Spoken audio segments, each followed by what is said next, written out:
ایک بادشاہ تھا. بادشاہ جو ہوتے تھے ان کے اپنے اپنے مزاج ہوتے تھے. اس بادشاہ نے 4 5 6 کتے رکھے ہوئے تھے اور کتے بڑے بڑے کتے تھے اور بڑے وہ خون خار کتے تھے, چیر پھاڑ کھا جاتے تھے, شیر جتنے ان کے قد تھے. بادشاہ تھوڑا سا کسی آدمی سے ناراض ہوتا نا تو ایک بہت بڑے پنجرے کے اندر ایک بہت بڑا سلاخوں کا گھر اس نے بنایا ہوا تھا. اس میں کتے ہوتے تھے اور کتے کو جب باندھ کے رکھا جاتا ہے تو زیادہ زہریلا ہو جاتا ہے, وہ زیادہ اس کے اندر کرواہٹ آتی ہے, زیادہ کاٹتا ہے. اس نے قید کیے ہوئے تھے. کتے تو بڑے زہریلے تھے. جس آدمی سے بادشاہ تھوڑا سا ناراض ہوتا نا تو وہ کتے کے آگے اس آدمی کو ڈالتا, کتے اس کو چیر پھاڑ کے کھا جاتے. یہ سزا تھی, لوگوں کو پتا تھا. بادشاہ کے وزیر نے بڑی خدمت کی بادشاہ کی, 35 سال تک نوکری کی. لیکن ہر سورج نے غروب تو ہونا ہی ہوتا ہے نا, ہر چاند نے ڈلنا بھی ہوتا ہے. اب بوڑھا ہونے لگا, وہ جو مضبوط افسر تھا وہ کمزور ہونے لگا, ہلکی ہلکی غلطی. بادشاہ مزاج کا بادشاہ تھا, نہیں سمجھ میں آیا تو میں نے کہا کہ لوگ کہتے ہیں ہمیں کام پیارا ہے, چم نہیں. تو رشتہ وفا کا تھا ہی نہیں. وزیر سمجھنے لگا کہ اب نہ میں بھی غلطیاں کرنے لگا ہوں تو ایسا نہ ہو کسی دن میں بھی ان کتوں کا شکار ہو جاؤں.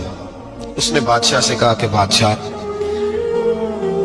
مجھے آہستہ آہستہ معذرت کرنے لگا, قدم ہٹانے لگا کہ مجھے چھٹی دے دی جائے, میں بوڑھا ہو گیا ہوں. لیکن اس نے کہا نہیں نہیں, جب تک میری طبیعت نہیں مانتی تم نہیں جا سکتے. مطلق العنان لوگ تھے. وزیر خاموش ہو گیا, پریشان رہنے لگا. غلطی ہو گئی ہے تو پھینک دے گا. ایک تجویز اس کے ذہن میں آئی. وہ جو پنجرے, کتوں کے پنجرے پر محافظ بیٹھا تھا نا, جو ان کو کھانا ڈالتا تھا, روٹی ڈالتا تھا, گوشت دیتا تھا, اس کو ایک دن کہنے لگا یار تیری ڈیوٹی ہے سارا دن کتوں کو کھانا دینے کی, گوشت دینے کی, تو 2 4 دن ڈیوٹی مجھے نہیں دیتا؟ کہ تو لے لے, میں تو پہلے پریشان ہوں, سارا دن ان کی دیکھ بھال کرتا ہوں. اس نے کچھ تھوڑا سا گوشت لیا, پنجرے کے باہر کھڑے ہو کے کتوں کو ڈالا. اگلے دن تھوڑی روٹیاں لے آیا, کتوں کو ڈالی. 2 4 دن, ہفتہ, مہینہ, سال بھر, جتنا اس کو موقع ملا وہ دن بھر خدمت کرتا. بس وقت ایک دن آ گیا, بادشاہ کو کوئی بات اچھی نہ لگی. اس نے کہا اس بڈھے کو اٹھاؤ اور ڈالو کتوں کے پنجرے میں. ساری زندگی یہاں رہا, اسے ابھی تک نہیں پتا چلا میرے مزاج کا. جب اٹھا کے پنجرے میں ڈالا نا تو بجائے اس کے کہ کتے اسے کاٹ کھاتے, وہ اس کے پیر چومنے لگے. وہ پیر چومنے لگے, ہاتھ چومنے لگے, چاٹنے لگے. تو بادشاہ سامنے کھڑا تھا نظارہ دیکھنے کو کہ چیر پھاڑ کرتے تو خوش ہوا کرتا تھا. خونخوار درندے جیسی اس کی طبیعت ہو گئی. جب دیکھا وہ پیار کر رہے ہیں تو بادشاہ وزیر سے کہنے لگا یہ کیا ہے؟ تو وزیر رو پڑا, کہنے لگا تو سیاستدان تھا تو میں بھی سیاستدان تھا, ساری زندگی سیاست کی لیکن دنیا داروں کے ساتھ رہا تو انجام یہ ہوا کہ مجھے اس پنجرے میں ڈال دیا گیا.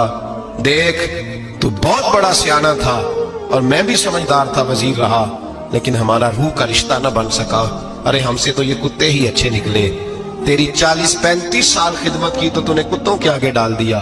انہیں تو چند مہینے روٹی ڈالی ہے, میرے وفادار ہو گئے. چند مہینے روٹی, جنہ تنا وچ عشق نہ رچیا کتے او نہ تھی چنگے. جنہ تنا وچ عشق نہ رچیا کتے او نہ تھی چنگے. مالک دے کر راکھی کر دے سابر بھوکے ننگے.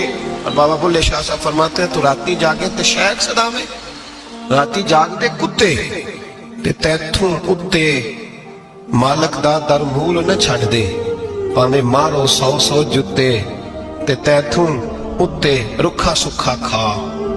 دنے جار رکھاں وچ ستے تیتھوں اتے ایک برکی دا قدر پچھانن. پاویں مالک ہو من ستے, ایک برکی دا اوپر کھڑے ہو کے کام نہیں کرانا پڑتا کہ میں کھڑا رہوں گا تو کام صحیح ہوگا, جاؤں گا تو نہ. ایک برکی دا قدر پچھانن پاویں مالک ہو من ستے. پھر اپنے آپ کو مخاطب کیا, کہنے لگے اٹھ بلیا, چل یار منا لے نہیں تے بازی لے.